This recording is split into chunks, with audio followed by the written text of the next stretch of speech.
বন্ধুরা, GB variety থেকে আপনাদের স্বাগত। আজ আমি একটা পটলের রেসিপি করব। দেখুন, এখানে 6টা পটল নিয়েছি আমি। পটলগুলো প্রথমে আমি গা চেঁচে নেব। এই যে পটলের গাগুলো আমি চেঁচে নেব মুঠে দিয়ে, তারপরে দেখাচ্ছি। বন্ধুরা, গাগুলো আমি চেঁচে নিয়েছি সব কটা পটলের। তো এই যে এটা দিয়ে আমি গ্রেট করে নেবো পটলগুলো, দেখাচ্ছি। বন্ধুরা, 6টা পটল আমি গ্রেট করে নিয়েছি। দেখুন কত সুন্দর গ্রেট হয়েছে। এরপরে দেখাচ্ছি। বন্ধুরা, এখানে এই যে চিংড়ি মাছ আছে, চিংড়ি মাছগুলো আমি ছোট ছোট টুকরো করে কেটে নেব।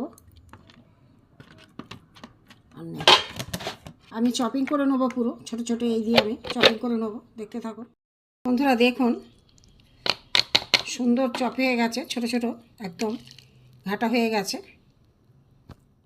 চিংড়ি মাছ পুরো ছোট ছোট করে কেটে ঘেটে নিয়েছে একদম। এগুলো গ্রেট করে নিয়েছি বন্ধুরা। যদি এক একটা দানা থাকে ফেলে দেবেন। এক একটা সব পটল তো কচি নয়, যেগুলো কচি পটল নিলে ভালো হয়। চেষ্টা করবেন কচি পটল নিতে, যেগুলো দানা হয়নি। গ্রেট করতেও সুবিধা। এক একটা দানা যদি থেকে থাকে, তাহলে এই যে দানাগুলো আমি ফেলে দেবো। এখানে আমি চিংড়ি পাটকা চপ করে নিয়েছি। দেখুন চিংড়ি মাছ, এর সাথে আমি পুরো মেখে নেব। এখানে আমার রসুন, পেঁয়াজ, টমেটো, কাঁচা লঙ্কা একসাথে আমি করে নিয়েছি, চপ করে নিয়েছি। এগুলো আমি এর সাথে মিশাবো। বন্ধুরা, এখানে পটল দিয়ে গ্রেট করেই রেখেছি। এখানে আমি বেসন দিয়েছি কিছুটা। এখানে পেঁয়াজ, কাঁচা লঙ্কা, রসুন আর টমেটো একসাথে আমি চপ করে নিয়েছি। এখানে চিংড়ি মাছটা চপ করে নিয়েছি। এখানে লঙ্কার গুঁড়ো, এখানে আদা গ্রেট করা, এখানে হলুদ, নুন, এখানে জিরে ধনে বাটা। এবারে আমি এখানে একটা আলু সিদ্ধ গ্রেট করে নিয়ে এর সাথে মেখে নেব। ভালো করে এটা চটকে মেখে নেব।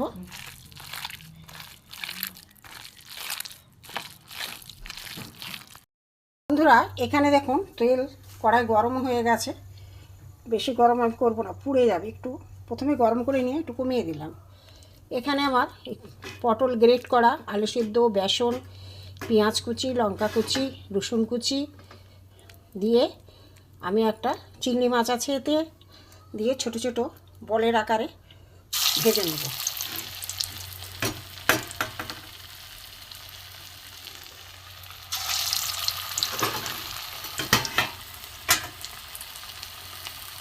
এইভাবে আমি সব বলগুলো। বন্ধুরা, পটলটা আপনারা নানানভাবে খেয়েছেন।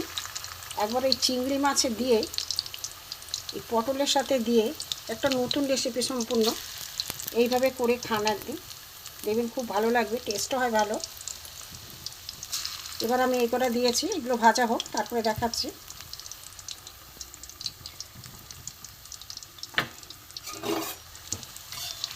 একটু ভালো করে ভাজা হোক, কাঁচা আছে, বসা করে দাও। বন্ধুরা, দেখুন এগুলো লাল লাল করে ভাজা হয়ে গেছে, আমি তুলে নেব। ফের আমি এই বলের মতো করে, ছোট ছোট বলের মতো করে আমি ছেড়ে দেবো তেলে। সম্পূর্ণ ইউনিক রেসিপি বন্ধুরা। এরকম আমার মনে হয় এরকম কেউ করেনি। এরকম করে দেখতে পারেন, খুবই ভালো লাগে। অনেকে পটল গ্রেট করে বেসন দিয়ে কি ডাল বাটা দিয়ে করেছে, কিন্তু আমি একটু আলাদাভাবে করেছি। এইভাবে করে দেখতে পারেন, খুব ভালো লাগে। দেখতে থাকুন। এগুলো আস্তে আস্তে উল্টে দেবো বন্ধুরা।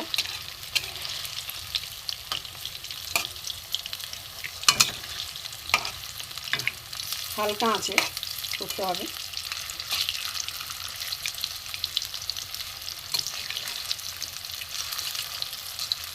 আর পিঠা হয়ে গেছে বন্ধুরা। এবার আমি এগুলো তুলে নেবো। এগুলো হয়ে গেছে বলগুলো। পটল চিংড়ির গুলি কাবাব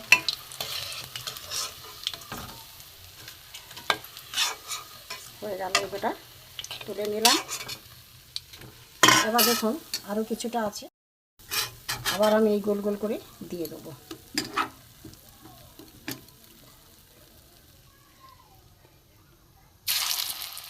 বন্ধুরা এখানে পটল চিংড়ি মাছ মশলা দিয়ে এই বলগুলো করে নিয়েছি।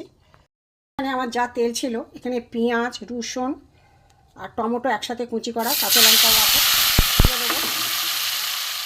এখানে মশলা দিই নুন, হলুদ, লঙ্কার গুঁড়ো, আদা জিরে বাটা, এখানে গরম মশলা, এখানে আদা গ্রেট করা, একসাথে আমি কষিয়ে নেব।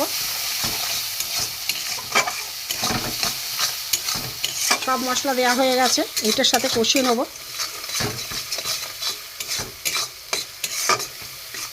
ও কালারটা এসছে দেখুন বন্ধুরা, দারুণ কালার এসছে। ভালো করে কষিয়ে নেব। এতে একটু অল্প করে জল দেবো।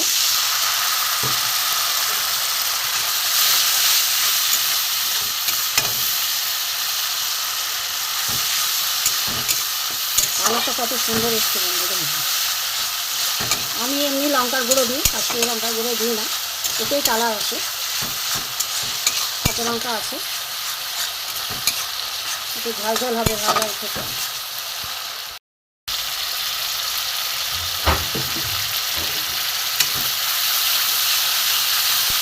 একটু ভালো করে মশলা থেকে তেল ছেড়ে দিয়েছে, এবার আমি জল দেবো। এবার এটা ফুটুক, তারপরে দেখাচ্ছি। এই যে ঝোলটা গ্রেভিটা হয়ে গেছে সুন্দর, আমি গ্যাসটা বন্ধ করে দিয়েছি বলে ফোঁটা বন্ধ হয়ে গেছে। এখানে আমি এইটা নিয়ে এই যে কাবাবগুলো করে রেখেছি, গুলি কাবাব, এখানে আমি ঝোলটা দিয়ে দেবো। পটল চিংড়ি মাছের গুলি কাবাব হয়ে গেছে।